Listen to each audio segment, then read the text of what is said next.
آج کے اس پروگرام میں ہم یہ جو تمام تر ہے نون لیگ کی ہو اور پی ٹی آئی کی، اس پر نیوٹرل اسٹانس لیں گے۔ پی ٹی آئی کے خیبر پختونخوا میں اتحادی امیر جماعت اسلامی سراج الحق صاحب ہمارے ساتھ ہوں گے، ان سے پوچھیں گے کہ کے پی حکومت نے 3 سال میں آخر کیا گیا ہے۔ لیکن پہلے ایک بریک، دیکھتے رہیے پاکستان ایٹ 7۔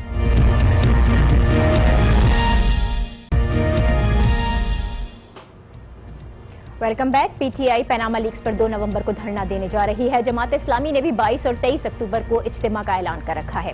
ایسے میں وزیر اعظم نواز شریف نے کے پی حکومت کی کارکردگی پر سوالیہ نشان اٹھایا ہے۔ یہ پوچھا ہے کہ 3 سال میں خیبر پختونخوا میں کیا کام ہوا۔ اس کا جواب جانیں گے۔ ہمیں جوائن کر رہے ہیں امیر جماعت اسلامی سراج الحق صاحب۔ بہت شکریہ سراج الحق صاحب آپ کا۔ جماعت اسلامی 22 اور 23 اکتوبر کو عوامی اجتماع کرنے جا رہی ہے۔ آج آپ نے پریس کانفرنس بھی کی اور اپنے خیالات کا اظہار کیا۔ دعویٰ آپ کی طرف سے یہ کیا گیا کہ پاکستان دلدل جیسی صورتحال میں پھنسا ہوا ہے، بہت مایوسی ہے، یہ غیر یقینی کسی صورتحال ہے۔ آپ ایک طرف یہ بات کر رہے ہیں اور آج وزیر اعظم صاحب بھی آئے تھے اور وزیر اعظم نے بڑے واضح الفاظ میں کہا کہ ملک مایوسی کے جو اندھیرے ہیں ان سے باہر نکل رہا ہے، ترقی آ رہی ہے۔ کس کی بات کو سچ مانا جائے؟ دیکھیے، حکومت جو کہتی ہے نا کہ ماحول بہتر ہے، لوگ معاشی طور پر خوشحال ہے، تو ٹھیک کہتے ہیں، اس لیے کہ وہ خود خوشحال ہوتے ہیں، ان کے بینک بیلنس میں اضافہ ہوتے ہیں، ان کے پراپرٹیز میں اضافہ ہوتے ہیں، ان کے ساتھ پشتوں کے لیے ملک تو کیا ملک سے باہر بھی پراپرٹیز اور بنگلے اور پیسوں میں اضافہ ہوتا ہے۔ لیکن ہم جب بات کرتے ہیں کہ حالات اچھے نہیں ہیں تو وہ میں وزیروں کی بات نہیں کرتا ہوں، نہ وی آئی پیز کی بات کرتا ہوں، وہ میں عام پاکستانی کی بات کرتا ہوں، جو عام پاکستانی ہے، جو مظلوم پاکستانی ہے، جو محروم پاکستانی ہے، جو مجبور پاکستانی ہے، جو نان شبینہ کا محتاج ہے۔ ابھی پرسوں ورلڈ بینک کا ایک رپورٹ آپ نے پڑھا ہوگا کہ 1/4% پاکستانی ایسے ہیں جو شرح غربت سے نیچے زندگی گزار رہے ہیں۔ ہمارے 6 کروڑ ایسے پاکستانی ہیں جس کو صاف پانی نہیں ملتا ہے، 2 کروڑ سے زیادہ ایسے بچے ہیں جو سکول نہیں جا سکتے ہیں، 14 لاکھ ایسے لوگ ہیں جو اس وقت کینسر میں مبتلا ہے، 80,000 لوگ ایسے ہیں جو ہر سال کینسر سے بات اپنی جگہ درست، لیکن اگر ایک عام آدمی کی نگاہ سے ہم دیکھیں تو پاکستان 2013 سے بہت بہتر نظر آتا ہے۔ وزیر اعظم بھی آج یہ دعویٰ کر رہے تھے اور سوال اٹھا رہے تھے کہ کے پی حکومت نے کیا کیا۔ آپ کے پی میں پی ٹی آئی کے اتحادی بھی ہیں، کیا وجہ ہے کہ کے پی میں وہ ڈیولپمنٹ نظر نہیں آتی جس کی امید کی جا رہی تھی، جس کے دعوے کیے جا رہے تھے؟ دیکھیے، جب وزیر اعظم صاحب کہتے ہیں نا کہ خیبر پختونخوا نے ترقی نہیں کی ہے، تو اگر ان کی یہ بات ہم سچی مان لے اور ٹھیک مان لے تو یہ بھی ان کی ذات پر ایک سوالیہ نشان ہے کہ کیا وہ پنجاب کا وزیر اعظم ہے، یا کیا وہ اسلام آباد کا وزیر اعظم ہے، یا کیا وہ صرف اور صرف لاہور کا وزیر اعظم ہے۔ تو خود وہ ہمیں بتائیں کہ اگر آپ کہتے ہیں کہ لاہور ترقی کر رہا ہے اور پشاور نہیں کر رہا ہے تو آپ پشاور اور کے پی کے اور قبائلی علاقوں کو پاکستان کا حصہ نہیں سمجھتے ہیں۔ یہ تو اگر آپ اپنے ملک کو اپنے آپ کو ملک کا وزیر اعظم سمجھتے ہیں، سوال کا جواب آپ دے رہے کہ اگر آپ کا ایک شہر ترقی کر رہا ہے تو میرے یہ سینکڑوں شہر کیوں ترقی نہیں کر رہے ہیں؟ اس میں کوئٹہ بھی ہے، اس میں سکر بھی ہے، اس میں پشاور بھی ہے۔ مجموعی صورتحال اگر ہم دیکھیں، جس طرح سے میں نے پروگرام کے آغاز میں بھی تمام تر شعبوں کی بات کی تھی، صحت کے شعبے کو آپ دیکھ لیں، صحت کا انصاف پروگرام شروع ہوا، اسی طرح تعلیم کے شعبے میں تعمیر اسکول کے منصوبے کا اعلان ہوا، لیکن ان تمام تر منصوبے کے جو نتائج ہمیں نظر آنے چاہیے تھے وہ نہیں آئے۔ صحت کا انصاف صرف پشاور تک محدود ہے اور تعمیر اسکول کی تو ابھی تک تعمیر ہی شروع نہیں ہو سکی ہے۔ ایسے میں وزیر اعظم کا یہ دعویٰ کہ کے پی کے لوگ ان کی جانب اب دیکھ رہے ہیں اور 2018 میں کے پی میں نواز لیگ کی حکومت ہوگی، بظاہر تو یہ سب کچھ پھر درست نظر آتا ہے۔ یعنی جہاں تک ڈیولپمنٹ کی بات ہے، سوال یہ ہے کہ جو خوشحال علاقے ہیں وہ مسلسل خوشحال ہو رہے ہیں، یا خوشحال طبقہ ہے وہ مسلسل خوشحال ہو رہا ہے؟ کہ آج یہ وہ لمحہ نہیں آیا ہے کہ ہم یہ حساب کتاب کر لیں کہ اگر ایک علاقہ غریب ہے تو ہمیشہ غریب رہے گا۔ وجہ کیا ہے؟ اس کی وجہ یہ ہے کہ جو ہماری قومی وسائل ہے میرے ملک میں اس کا منصفانہ تقسیم نہیں ہے، اور آپ خود دیکھتے ہیں کہ اسلام آباد، کراچی، لاہور، پشاور، ہمارے شہروں میں ڈویژن آ گئے، غریبوں کے علیحدہ علاقے اور مالداروں کے علاقے علیحدہ۔ اس لیے جب میں بات کرتا ہوں خیبر پختونخوا میں تبدیلی کی بات نہیں کرتا ہوں، کراچی سے لے کر چترال تک یہ ایک ملک ہے، یہ ایک فیڈریشن ہے، اور ہم ترقی چاہتے ہیں تو 20 کروڑ عوام ترقی کریں گے۔ 20 کروڑ عوام کی طرف تو ہم بعد میں آئیں گے، پہلے کے پی کے پر جو سوال ہوا ہے، کے پی میں جو بھی کام ہو رہا ہے کیا آپ اس کام سے مطمئن ہیں؟ میں سچی بات یہ ہے کہ اطمینان کا اظہار تو نہیں کرتا ہوں، لیکن یہ ضرور کرتا ہوں کہ ماضی سے بہتری آئی ہے اور ماضی سے کرپشن میں کمی آئی ہیں، ماضی سے اسکول میں اساتذہ کی اویلیبلٹی میں بہتر آئی ہے، ماضی سے ہم نے بہت چیزوں کو امپروو کیا ہے۔ لیکن میں یہ کہوں کہ بس یہاں تو دودھ کے نہریں بہتے ہیں اور آسمان کے تارے ہم نے لائے ہیں، تو ابھی وہ مرحلہ نہیں آیا ہے، اس کے لیے ہم نے بڑی جدوجہد کرنی ہے۔ احتجاجی تحریک کی اگر ہم بات کر لیں، پی ٹی آئی 2 نومبر کو دھرنا دینے جا رہی ہے، ابھی بھی کرپشن کے خلاف مسلسل سڑکوں پر ہے، آپ نے بھی اجتماع کا اعلان کیا ہوا ہے اسی سلسلے میں 22-23 اکتوبر کو، لیکن کیا وجہ ہے کہ ایک ہی صوبے میں آپ لوگ اتحادی بھی ہیں لیکن سیاسی محاذ پر ہم دیکھتے ہیں کہ آپ لوگ ساتھ کھڑے ہوئے نہیں ہیں؟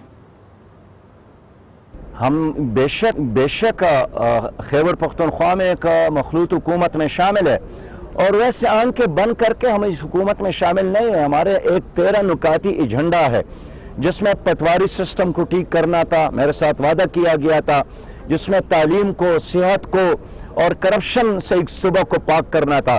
میں تو یہ نہیں کہہ سکتا ہوں کہ 100% یہاں یہ کام ہو گئے ہیں، لیکن بہتری کی طرف ایک سفر ضرور ہم نے شروع کیا ہے۔ لیکن ملکی معاملات میں پی ٹی آئی بھی آزاد ہے، ہم بھی آزاد ہیں، اپنے فیصلے وہ خود کرتے ہیں اور ہم اپنے فیصلے خود کرتے ہیں، ہم ایک دوسرے کو باؤنڈ نہیں کرتے ہیں۔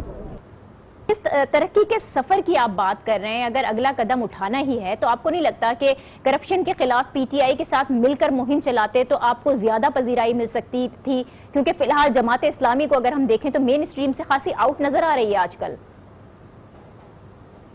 دیکھیں، جماعت اسلامی ہی نے فری پاکستان کا نعرہ انٹروڈیوس کیا، نعرہ لگایا، اس کے لیے پھر ہم نے ٹرین مارچ کیا، اس کے لیے تمام ڈسٹرکٹ ہیڈ کوارٹر اور صوبائی شہروں میں ہم نے بڑے جلسے کیے، اور اب بھی یہ کام ہم نے چھوڑا نہیں ہے۔ یہ 22 اور 23 کا جو لاکھوں کا اجتماع عام ہے، یہ ہے اس مقصد کے لیے۔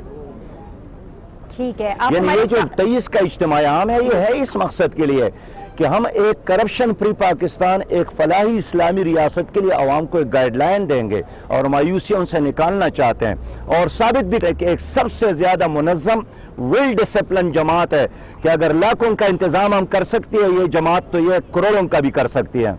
ٹھیک ہے، سراج الحق صاحب ہمارے ساتھ موجود ہیں، ہم یہاں پر ایک بریک لے رہے ہیں اور اس بریک کے بعد ہم بات کریں گے نواز لیگ کے انٹرا پارٹی الیکشنز پر۔ ہمارے ساتھ رہیے۔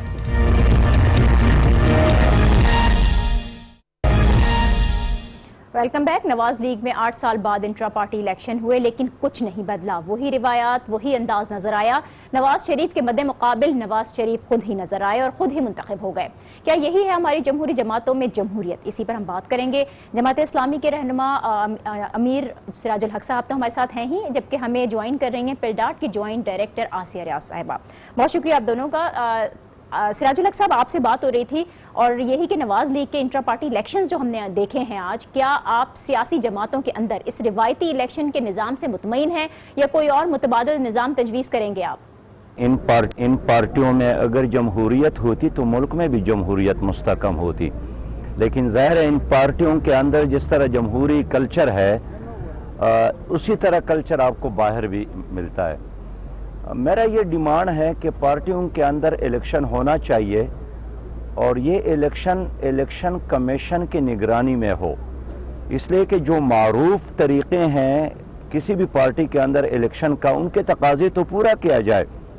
ان الیکشن میں کوئی عام ورکر، کوئی عام ممبر، کوئی عام ان کا لیڈر اپنے پارٹی لیڈر کے مقابلے میں کاغذات ہی جمع نہیں کر سکتے ہیں، بلکہ تصور ہی نہیں کر سکتے ہیں، تو یہ پارٹی نہیں ہے بلکہ ایک لحاظ سے پراپرٹیز ہیں۔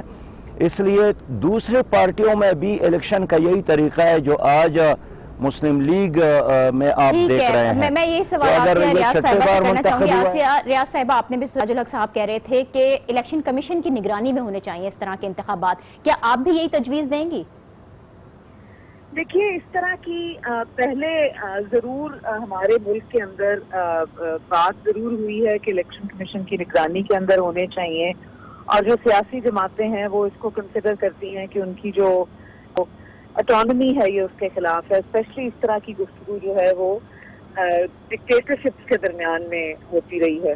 اور آپ کو یاد ہوگا کہ اس طرح کا ایک انیشیٹو جنرل مشرف کے ٹائم میں بھی ہوا تھا کہ الیکشن ہونا لازمی ہے اور الیکشن ہوگا، اور اس کے بعد جو ہے وہ آپ کو ای سی پی کے اندر یہ سبمٹ کرانا ہے کہ الیکشن ہوا۔